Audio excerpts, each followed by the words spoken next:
हमारे पास हमें इसलिए ये बहुत कॉस्टली शायद इसलिए भी लग रहा है कि इसके लिए चंदा जमा होता था, तो ये चीज़ें होती थी।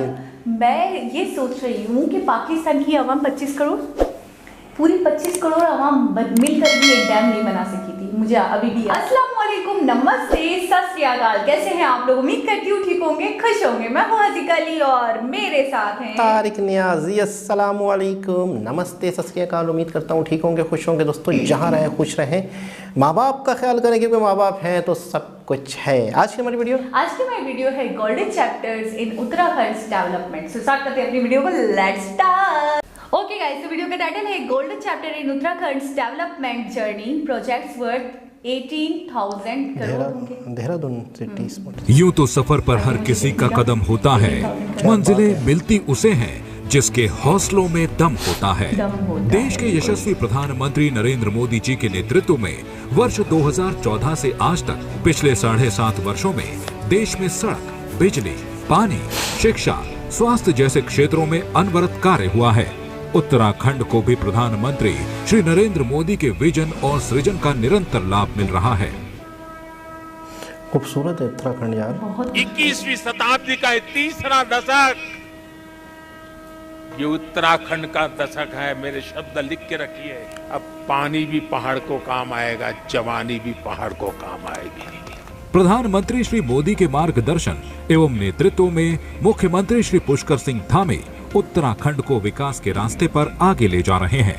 इसी कड़ी में प्रधानमंत्री श्री नरेंद्र मोदी द्वारा 4 दिसंबर को उत्तराखंड में लगभग 18,000 करोड़ रुपए लागत की परियोजनाओं का उद्घाटन और शिलान्यास किया जा रहा है। प्रधानमंत्री श्री नरेंद्र मोदी द्वारा 11 महत्वपूर्ण परियोजनाओं का शिलान्यास किया जा रहा है।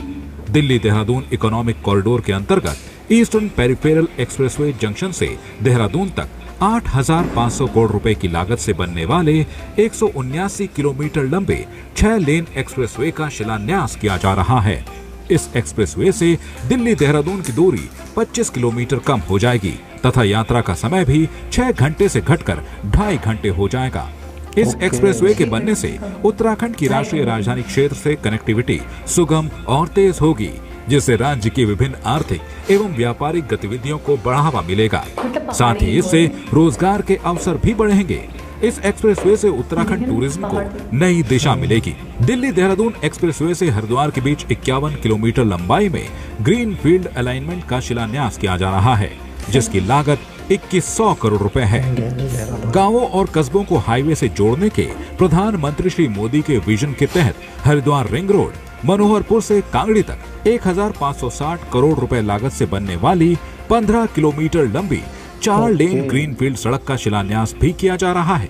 उत्तराखंड की सीमावर्ती राज्यों से कनेक्टिविटी को और मजबूती देने के लिए देहरादून से हिमाचल प्रदेश के पांवटा साहिब तक 1,695 करोड़ रुपए की लागत से 50 किलोमीटर मार्ग का शिलान्यास तथा NH 119 के अंतर्गत नजीबाबाद और कोटद्वार के मध्य 108 करोड़ रुपए की लागत से 15 किलोमीटर सड़क चौड़ीकरण कार्य का शिलान्यास भी किया जा रहा है।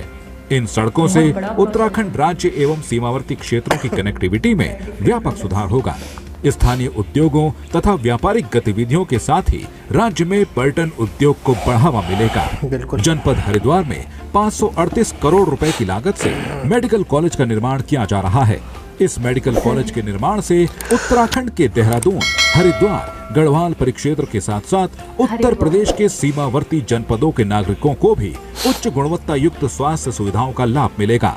देहरादून में जनता की सुविधाओं के लिए जलापूर्ति, सड़क एवं जल निकासी प्रणाली के सुधार के लिए 724 करोड़ रुपए की योजना पर काम किया जा रहा है। इस परियोजना से लगभग 2.5 लाख की आबादी को लाभ होगा।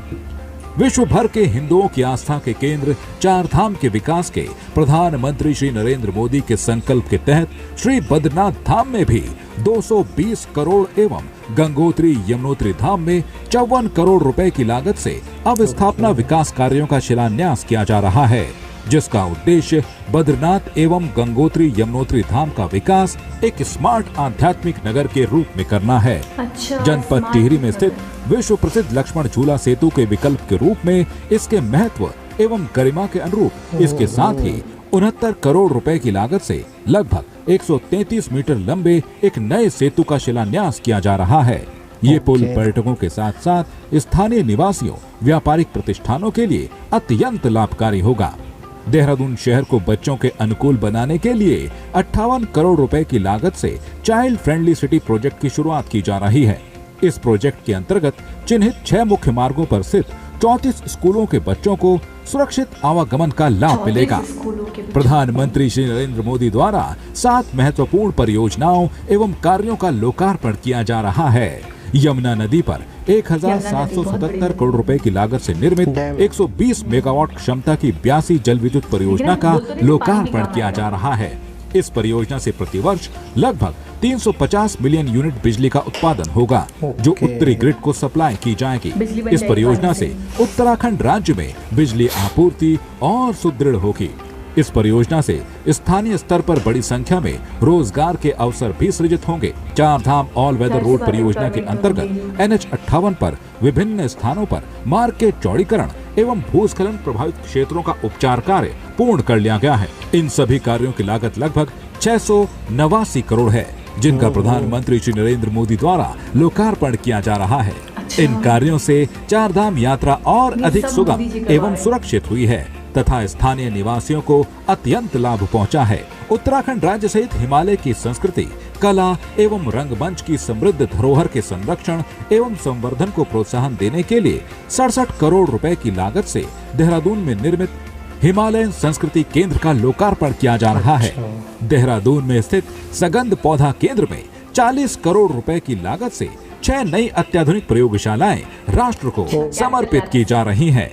इन प्रयोगशालाओं के बनने से सगंध पौध से संबंधित स्थानीय कृषि अनुसंधान को बढ़ावा मिलेगा तथा किसानों की आय में वृद्धि के सरकार के संकल्प को और मजबूती मिलेगी। केंद्र और राज्य की डबल इंजन की सरकार उत्तराखंड पकड़ रहा विकास की रफ्तार। उत्तराखंड अच्छा, ये दशक उत्तराखंड का दशक है। बिल्कुल। अच्छा, मैं कभी कभी सोचता हूँ कि अगर एक मामले में रोड्स पर या मेट्रोस पर या रेलवे पर डेवलपमेंट हो रही है, हाँ, तो हो रही है, लेकिन मैं ये सोचता हूँ कि यार कोई भी शोबा, कोई भी डिपार्ट नहीं छोड़ते।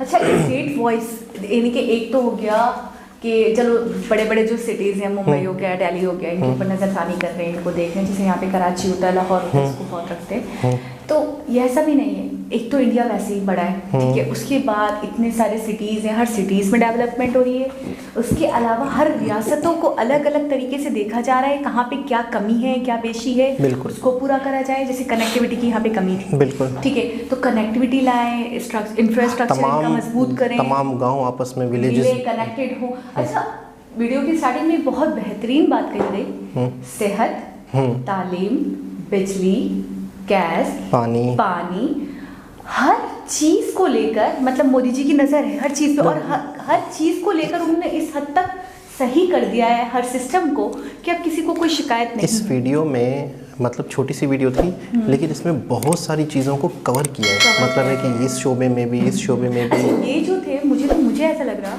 मैं पर्सनली बता रही हूँ आपको, 1800 करोड़ से ज़्यादा लगा मुझे। बिल्कुल, क्योंकि 1500 कुछ करोड़ तो एक प्रोजेक्ट में लग गए। बिल्कुल, फिर अलग अलग बहुत सारे कई ऐसे प्रोजेक्ट थे, एजुकेशन को भी नहीं छोड़ा इन्होंने। अच्छा, एक ऐसा शोबा जिसको अक्सर नेगलेक्ट किया जाता है, एक ऐसी चीज़ जिससे कोई मतलब जिससे डेवलपमेंट दिख तो नहीं रही होती, लेकिन बहुत सारी डेवलपमेंट उससे जुड़ी होती हैं। उस शोबे का नाम है, यानी कि जिस पे बहुत कम फोकस किया जाता है, वेस्ट मटेरियल नक्काशी। हाँ, यानी कि ये जो शहर का, सिटीज़ का, गांव का जो वेस्ट मटेरियल है या सेवरेज है, उसका भी निज़ाम को बेहतर बनाना। अक्सर मैंने नोट किया है कि इस पर फोकस नहीं होता। हालांकि ये एक बिल्कुल ऐसी चीज़ है कि जो नज़र नहीं आती कि तरक्की इससे क्या होनी है, इससे क्या है, ये नाम ही हो तो चलेगा, लेकिन आप अगर सोचें कि अगर ये नहीं है तो जो तरक्की है उस पर कितना फर्क पड़ेगा। वो भी है।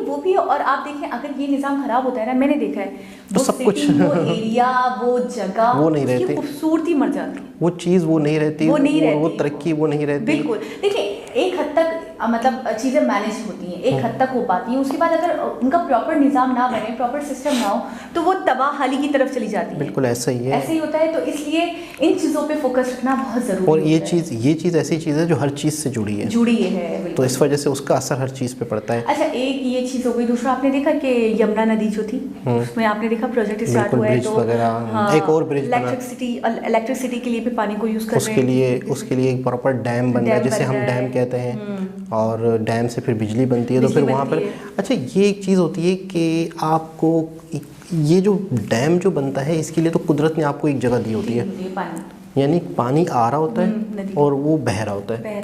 अब उस बहते हुए पानी उसको काम में लाना होता है। लेकिन ये बहुत बड़ा प्रोजेक्ट होता है, बहुत बड़ा प्रोजेक्ट होता है, बहुत कॉस्टली होता है, जो हम बचपन से, हम इसलिए कह रहे हैं कि हमने बचपन से ये सीखा है कि हम क्योंकि हमारे पास हमें इसलिए ये बहुत कॉस्टली शायद इसलिए भी लग रहा है कि इसके लिए चंदा जमा होता था, तो ये चीज़ें होती थी।